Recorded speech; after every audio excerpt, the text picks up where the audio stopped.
November 5th, 1975, Travis Walton and Steve Pierce and a group of other young loggers in the mountains of northeastern Arizona. Thank you. And now, as I was saying, on November 5th, 1975, Travis Walton and Steve Pierce and a group of other young loggers in the mountains of northeastern Arizona observed a large, unusual bright light in the sky. One of these men, who was something of a risk taker back then, chasing a bear across the road, recklessly left the safety of his truck to take a better look. Suddenly, as he walked toward the light, a blue beam shot out from under it, and Travis Walton was blasted into unconsciousness. His companions fled in understandable fear, but they reported the encounter with the UFO, something they would have considered impossible had they not witnessed it for themselves, and local police saw another possible explanation for their friend's disappearance, and the loggers became under suspicion for murder. I should also say, because of the incredible uniqueness of this case, it went out on the wire services, and so this story went around the world, and by the time Travis came back, it was a worldwide story.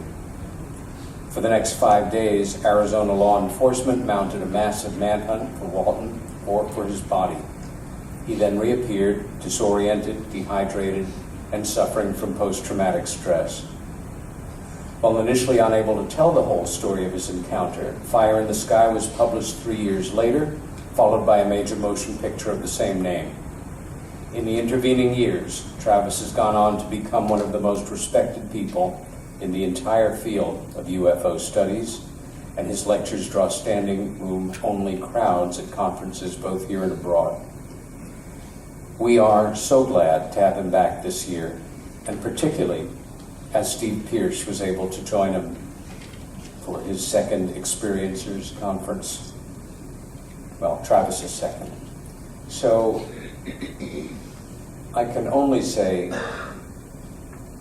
welcome Travis Walton and welcome Steve Pierce.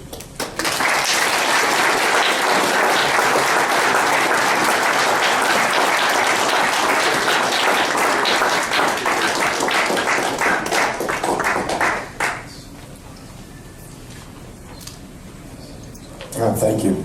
I'm going to initially start out, and I'll get to the point where, once I was unconscious and Steve was still around to talk. He'll jump in at that point. Wow, here it is almost 38 years later, and it still has a very, very powerful effect on us. Something that's never really gone away. At the time, it was just an ordinary work day, hard physical labor in a high altitude. And there were 7 of us. Unlike in the movie, there was only 5 in the movie. And how do we advance these? Just click the mouse right there on the podium. You probably already told me that, didn't you? I'll be right there. Left clear? Yeah, well, this happened up in the mountains in Arizona, and a lot of people don't realize that there is quite a bit of pine forest there, largest ponderosa pine forest in the world. And so we all lived in Snowflake and drove 30 miles out to, that's not working.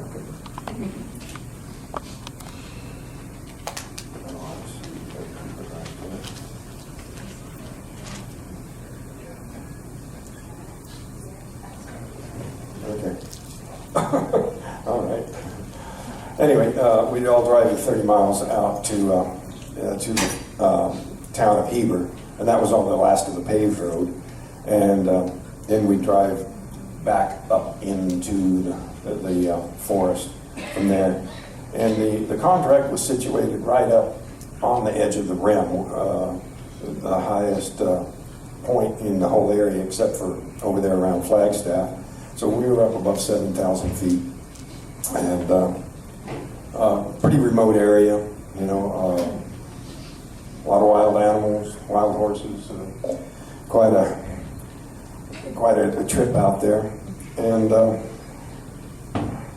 we put in a long, hard day, and it was starting to get dark. And, we were loading up the equipment. That was Steve's job.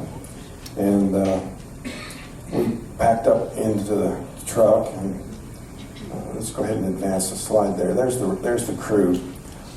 Mike Rogers was the crew boss in the upper left. Center top was Ken Peterson, and Alan Dallas in the upper right, black sheep of the family of the crew. And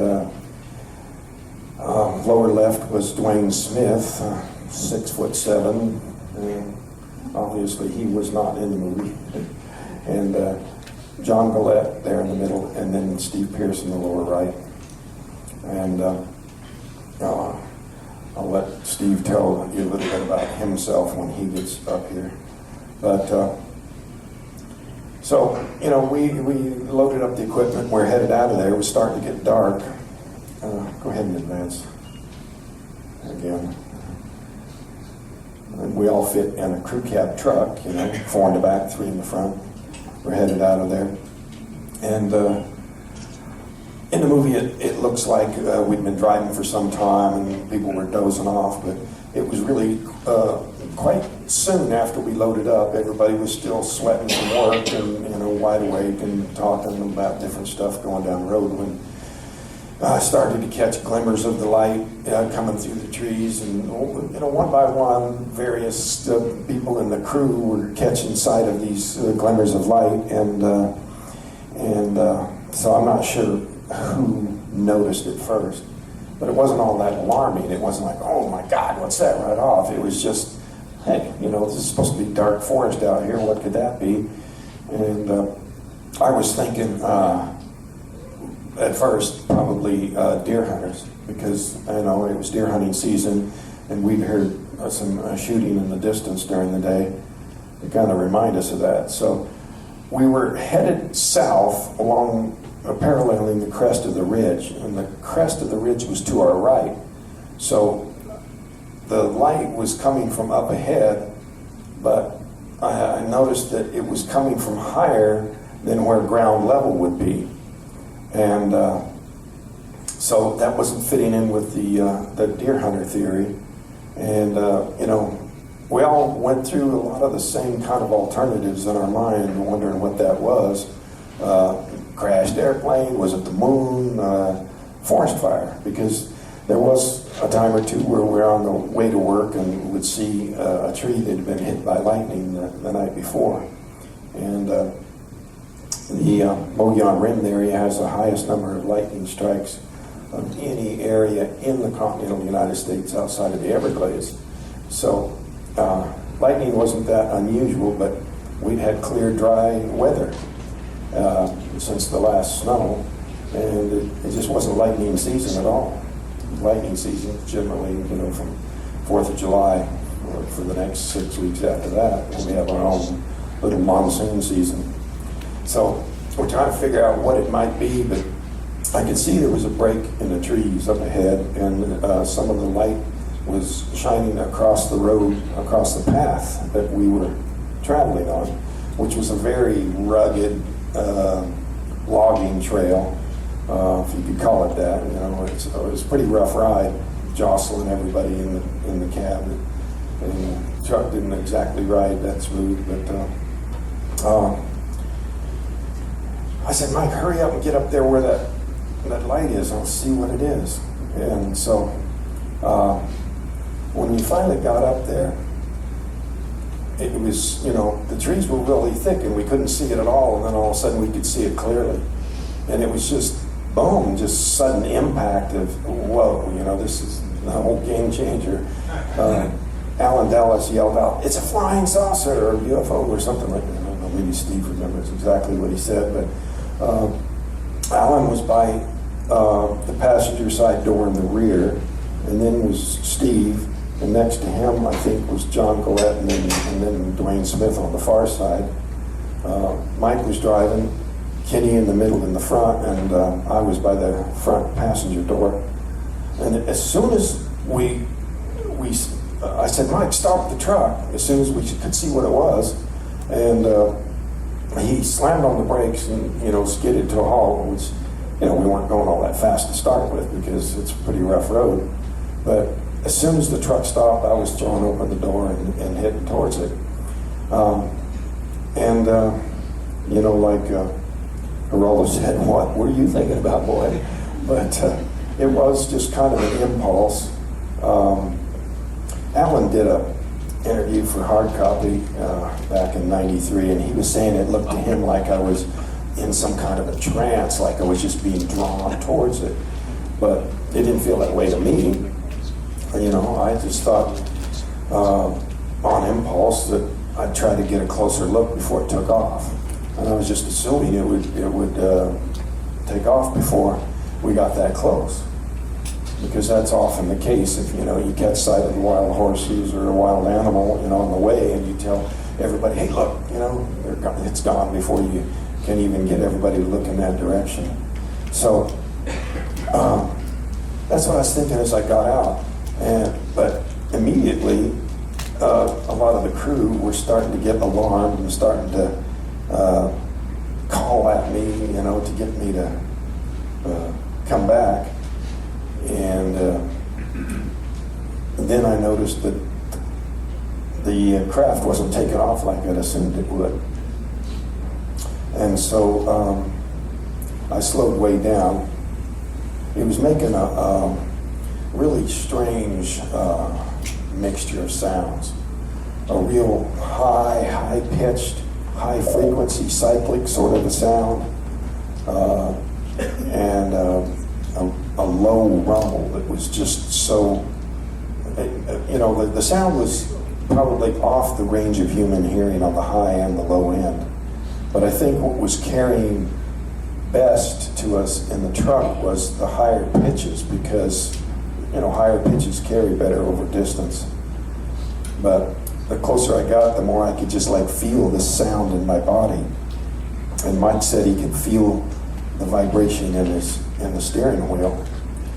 But closer I got, the scareder I got. And the more alarmed the crew was getting. They were yelling at me, swearing, and telling me to get away from there. And there was a kind of a feeling there. John Gillette said to him, it was like looking at a brand new Corvette or something. It was just a really amazing sort of thing. And as far as being mesmerized, that was the feeling I was looking at it in astonishment. So I didn't feel hypnotized, but the closer I got, the scareder I got, and I got slowed way down. I was looking up at an angle at it, and I was just looking at it. And the whole area was lit up with real strange. It had a glow that just made everything look kind of weird. But a lot of the guys in the crew said it seemed like something was about to happen. And I think that had more to do with the fact that I was getting too close. I think it had to do with they were somehow sensing this energy that was building up in it, because it suddenly got louder and it started to move upward. And so I ducked for cover. I just, it was kind of an instinctive reaction. There was a log sticking up there, and I jumped down behind the log. But in doing so, I was jumping down and forward. And then when I decided to stand up and run back to the truck, that's when my head came as close to the craft as it had at any point. And that's when that energy jumped from the craft to me. So it's only after all these years that I figured out there was not some kind of a beam that was fired at me. It was just a kind of a discharge that caused by getting suddenly too close like that. But that's when I just felt that numbing shock go through my body. It was awesome. I could watch that every day. Well, this thing's hovering in the air. And it's just stubborn there, and Travis ducks down, and when he raises back up, this green, it starts rocking back and forth, and it starts going beep, beep, beep, beep, beep. And then it had a loud pitching noise to it. And then this greenish blue light came out and zapped him in the chest. He flies back about 15 feet. He hits the ground, bounces, and hits it. And I say, they got him. As soon as I said they got him, Mike takes off and we leave him. And hey, we were scared shitless, let me tell you. I thought Travis was dead. I thought when the beam came out and zapped him, I thought he was dead. We all thought he was dead. And so we take off and we get down Roto was right before we get to the main dirt road. We're on the logging trail and there's a main dirt road to go back into Heber. And we stop there and then everybody's hollering and screaming and we get out, and once we got out we could see it take off. We could see the light take off. It went like northeast up to it was gone. So we're all trying to figure out what to do. We got our courage back because it's gone. We're not scared anymore. And so some of us wanted to go in town and get help. Some of us, like me, wanted to go home.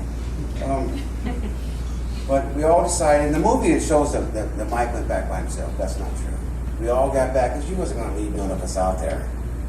Wherever where that pickup went, that's where I was going. So we went back and looked for him, and we looked. We had one flashlight, and we were all hollering his name and stuff. And at first, I didn't think we was in the right place until I seen the tire marks from Mike's pickup. He left some good marks. He never missed a gear.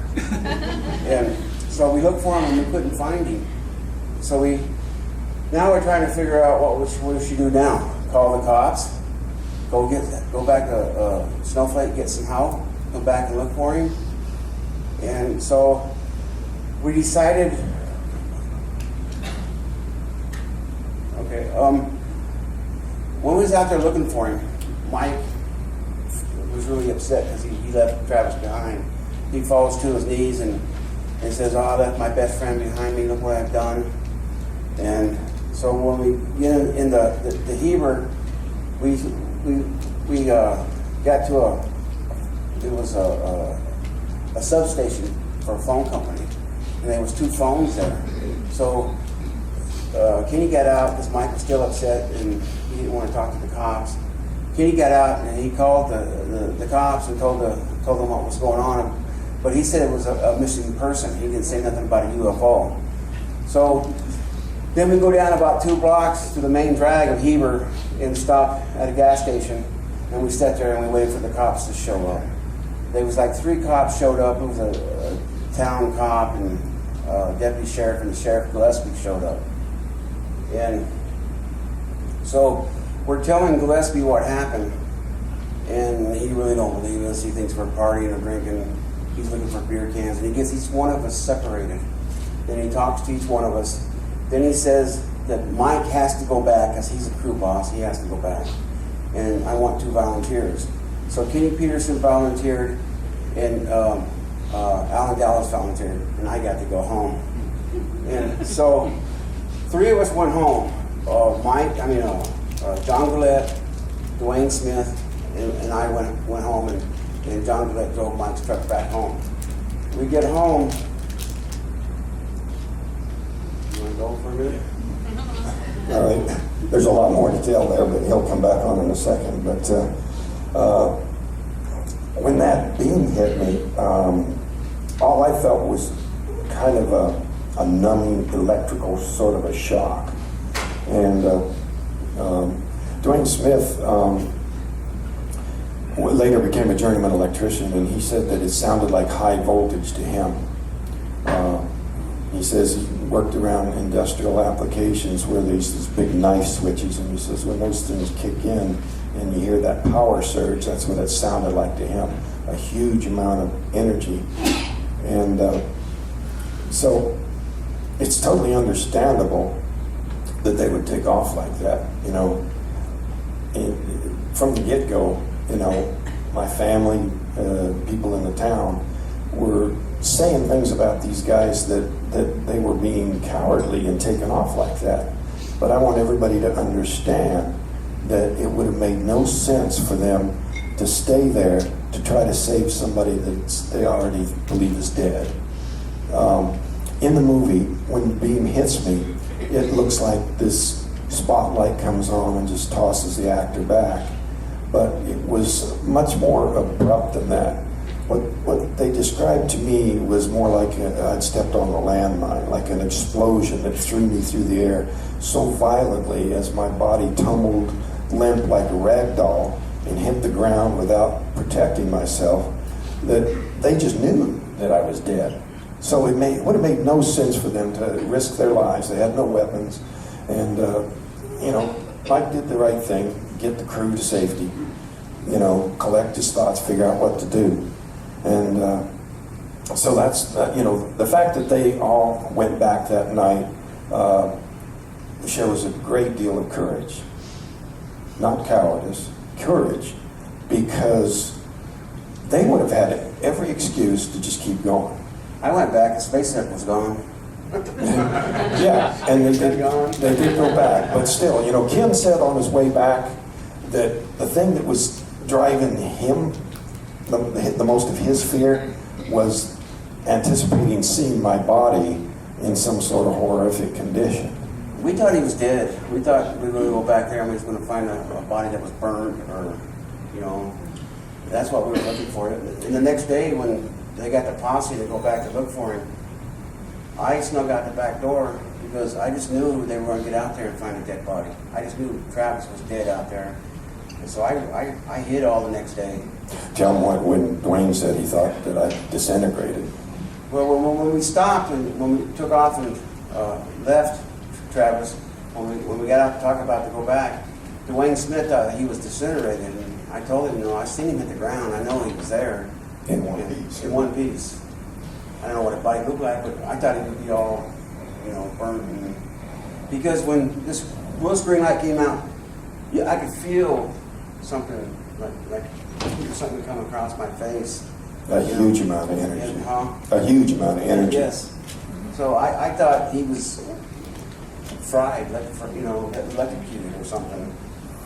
The sheriff's file had a report from one of the deputies that said one of the crew members had described a beam as looking like a long blue flame. Others described it as looking like a laser beam or a bolt of lightning. But, it was just so bright. Steve was saying that it was the brightest thing that he'd seen in his life. But Well, the UFO, I meant by that is the UFO is the brightest thing. Because before he got zapped, it started getting brighter and brighter. And I've seen them before, and I've seen them after. I've never seen one that got so bright, and then it was like charging up, and I thought it was going to take off. That's that's what I thought. Because we saw it for like 5 minutes. I figured it was going to take off because you have to know they knew we were there. I mean, we was in this old beat up truck going down this old messed up road. You don't think they heard us? He thinks that it was like an ambulance call. I don't believe that. I believe they were waiting for us. They knew we were coming, and they wanted him, and they took him. Because he's pretty smart. And so I believe they wanted us. They wanted him anyway, and they were waiting for us. Well, I suppose that if they had the ability to control your thoughts, they could make you think it was your own idea too. But I just felt this numbing shock, and I just blacked out. So probably a good thing. It was because I woke up in a lot of pain. I didn't really regain consciousness real quickly. I was in and out of consciousness for quite some time. And the main, other than the pain, the thing that got my attention was the fact that I couldn't breathe. It just felt like I was suffocating. At first, I didn't even remember what had happened. Then I remembered that I had approached the object, and I figured out, well, I must have gotten hurt somehow, but I was thinking that the crew had probably just taken me to the hospital, and that's where I was. I could tell I was on some kind of a raised surface because the light above me was very close, and the ceiling was, right behind that. So some kind of a operating table or a gurney, and there was a thing across my chest, some kind of a device, and there was a lot of pain in my chest, so I associated this thing on my chest with the pain I was feeling. And I felt like, when I tried to move, it would hurt worse, so I just figured I'd better hold still so that I didn't, cause further injury or whatnot. And I could hear the sounds of movement around me, and I just at first took that to be doctors. And my eyes were real blurry. We'll go ahead and advance the slide a little bit and talk about the search. We'll go back and talk about the search, since that's they had over 60 men, on horseback, on foot, helicopter,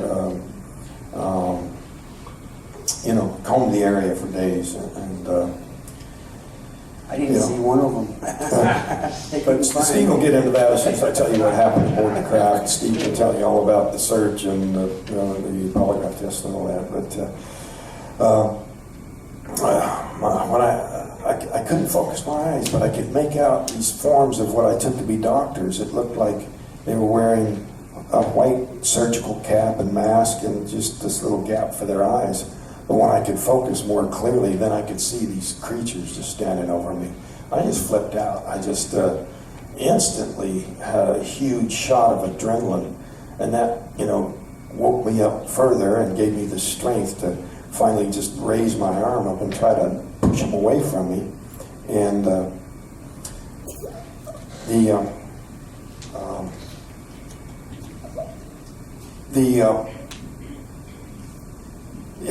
it felt lighter and softer than I expected, but I rolled away from it, and the thing that was on my chest fell off, and I staggered back, and they were coming around the table towards me.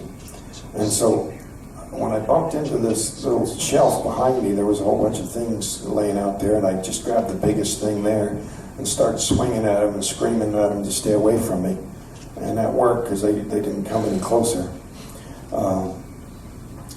But that moment right there was actually the peak of the fear that I experienced.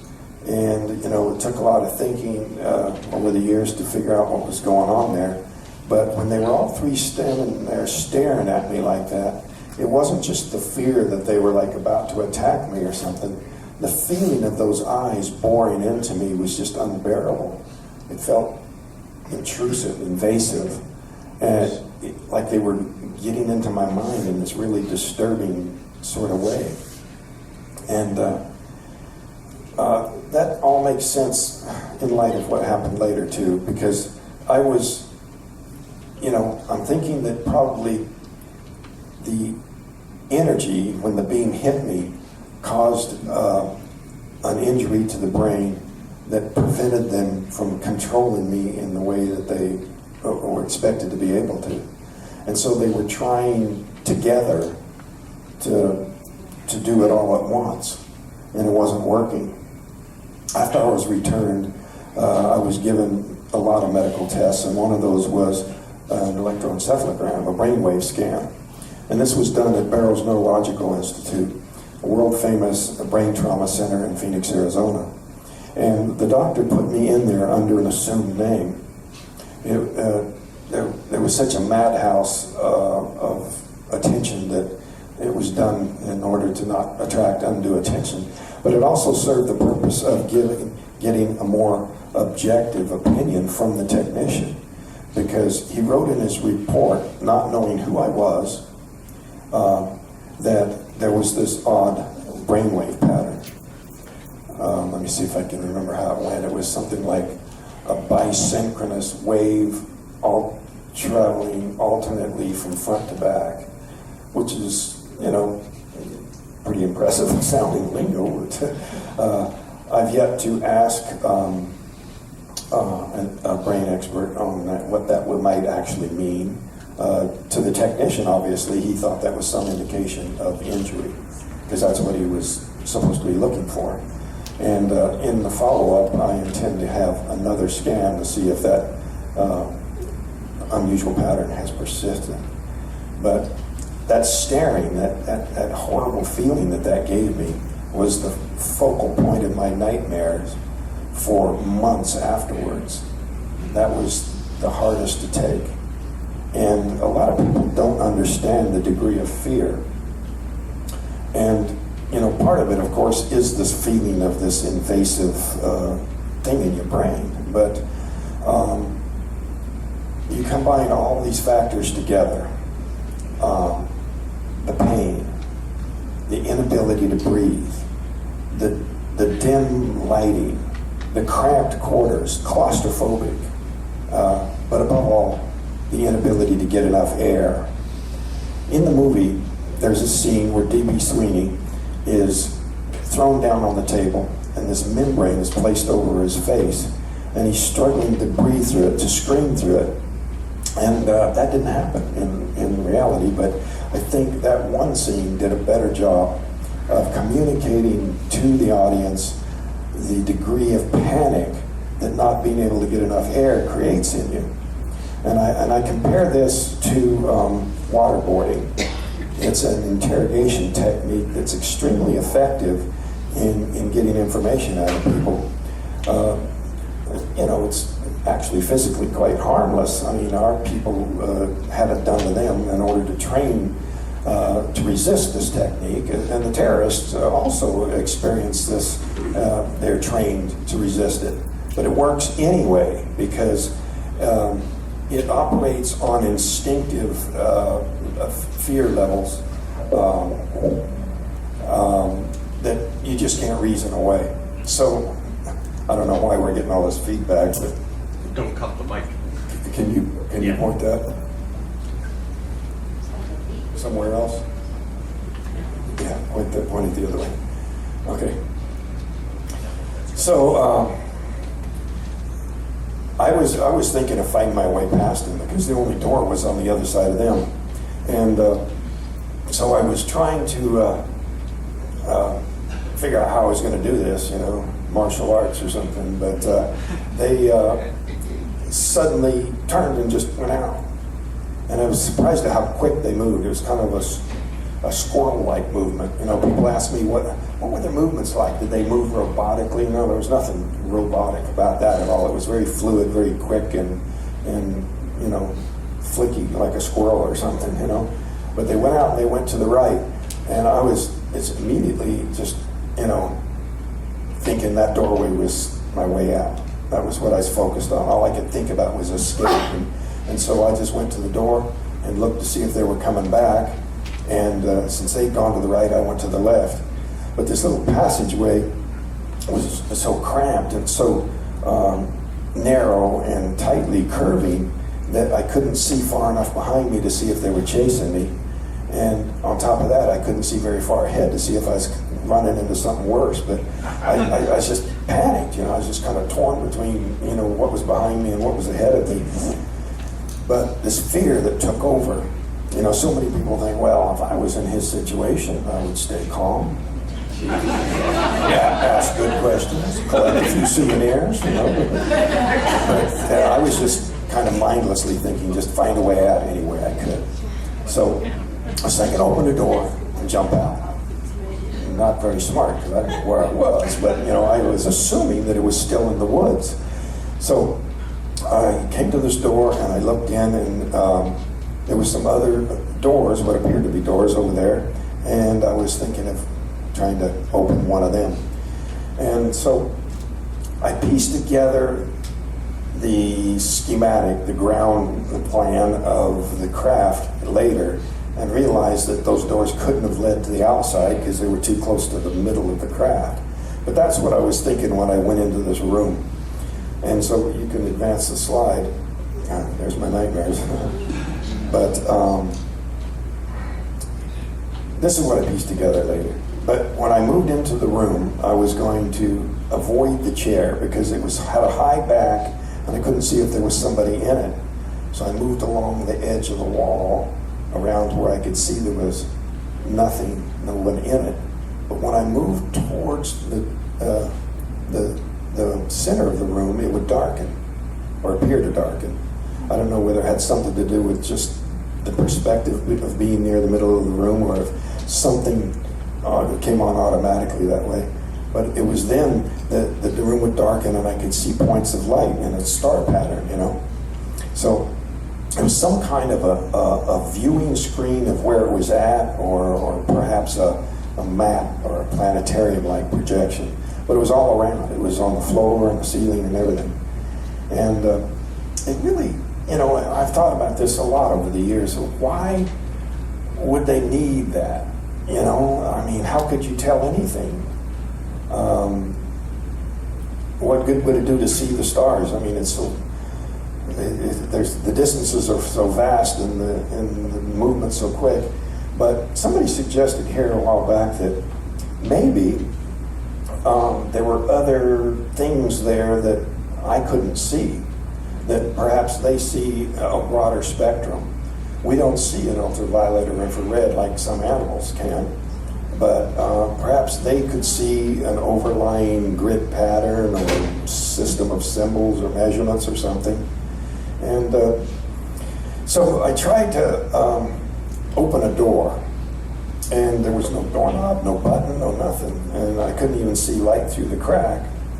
So I went to the chair. The chair had controls on it, and I was hoping that maybe these controls would operate the door. And so I took a big leap, a risk, and pushed the button. Nothing happened. I pushed some more buttons. Most of them didn't do anything, but some of them moved the lines on that screen. And they were just straight lines with little segments, and they were at angles, and they would slide and move. But again, you know, there might have been something that wasn't visible to me there. And since we didn't have touch screen in those days, I never even thought about touching the screen to see if that would do anything. But nothing would open the door. So I was thinking of moving the lever. The lever was on the left arm of the chair, and when I moved it, all these stars moved at once. And it just kind of threw me off balance, where I almost fell over, because that was kind of my orientation for what was up and down and everything. I go, whoa, better not mess with that anymore. Start thinking there for a change. But something caught my attention from the door that I had come through, and I turned around, and there was a man there, a human being. And what I took to be a human being, I thought it was somebody there to rescue me, you know, Air Force, military or something. So I hurried over to him and started, you know, springing all these questions, and he didn't seem the least bit inclined to answer me. But I couldn't think enough to figure out that perhaps it had to do with the helmet he was wearing, that he couldn't hear me because he was wearing that, or maybe he couldn't speak with it on.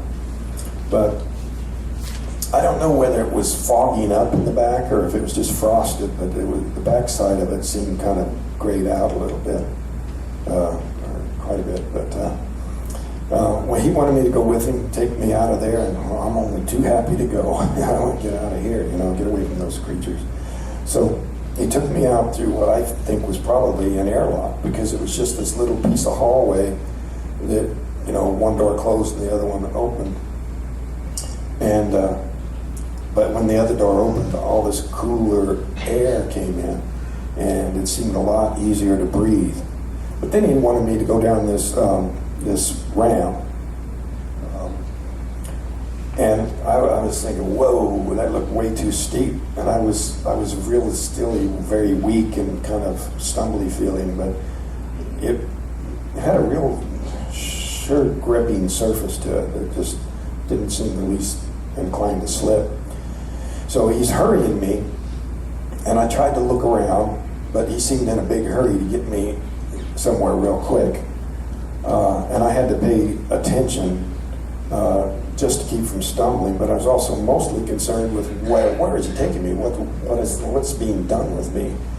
And there were other craft in there that were more rounded and shinier than the one we came out of, which was shaped like the one that we saw in the woods. But he took me out of this huge room, and this room could have been like part of what they call a mothership, you know, a big, larger craft, or it could have been an airplane hangar. But it was really huge, and the light seemed like sunlight. So these panels could have been like just translucent windows that were letting the sun through, unless it was some kind of an artificial source that was supposed to duplicate sunlight. He took me, the one wall curved up into the ceiling, so the room was shaped kind of like a quarter cylinder on its side. And then he took me through the vertical wall, down the hallway, and there was a room there with some other people wearing the same uniform, except without the helmet. This was very encouraging. I was thinking, well, maybe this can answer my questions. So I started asking the same questions. That's kind of an understatement. I was actually screaming and babbling, but, you know, that probably, you know, stating my questions clear enough that if they were inclined, they would have answered me, and they weren't. So then I started to become alarmed that maybe this wasn't a rescue at all. And then they started trying to get me down, to lay down on this table. And that's when I started to fight back, for all the good it did, because I was so weak, and there was 3 of them, and they were so much stronger.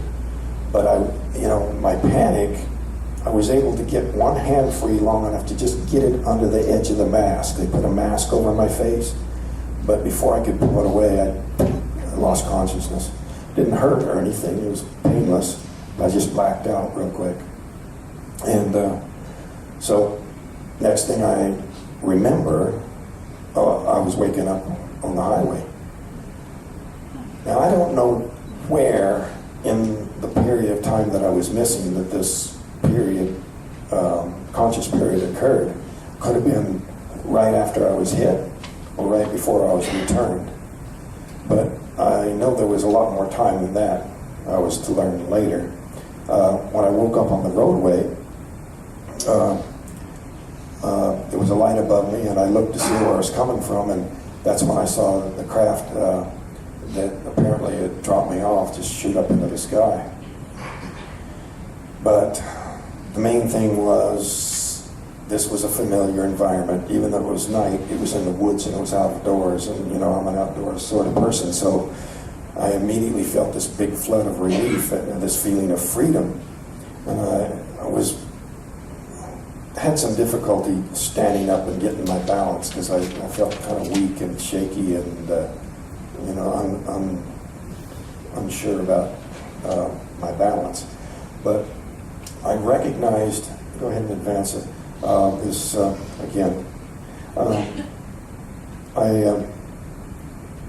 I could see the lights of Heber down below. And, you know, as a familiar, you know, I've driven the road so many times, I knew where I was. And I ran down into the town, and there was a building that looked like somebody was up, and I banged on the door and nobody came. But maybe all that screaming and banging scared them and they didn't want to come out, I don't know. But I went on down. I had no idea what time it was, just how late it was. And I had a watch, but I never even looked at it the whole time until later. And I ran down into the town and further across the second bridge and found a row of telephone booths at this gas station. It was an Exxon station. I think they called it an Enco at the time. It wasn't Exxon yet. But I went into the first phone booth. It was out of order. So I'm on the verge of collapse, but I went into the middle one and it worked. You didn't have to have a coin to talk to the operator. And so I made a collect call to my brother-in-law. And he immediately thought it was a crank call. I had no idea. I thought it was still the same night that the incident happened. But So they'd been having all these prank calls and whatnot over the days that I was missing. And so he said, I think you got the wrong number. And he started to hang up, and I screamed, no, it's me, Travis. And so he sort of stopped, and they said, okay, I'll get your brother and I'll come get you. I must have told him where I was and everything. I really don't have a whole lot of precise details because of the panic and the fact that I was on the verge of passing out, which I did. And when I woke up, you know, they were already there and took me out of the phone booth and put me in the truck.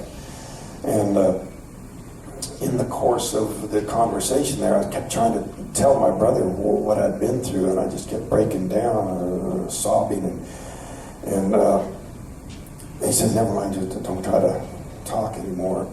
But he was telling me how, you know, worried my mother had been over the previous days. And I go, days? You know, he goes, yeah, Travis, feel your face. And I felt I had this 5-day growth of beard. And then I checked my watch for the first time, and the date had changed. And for some reason, that was just like, I couldn't handle anymore. I just kind of gave up and just collapsed.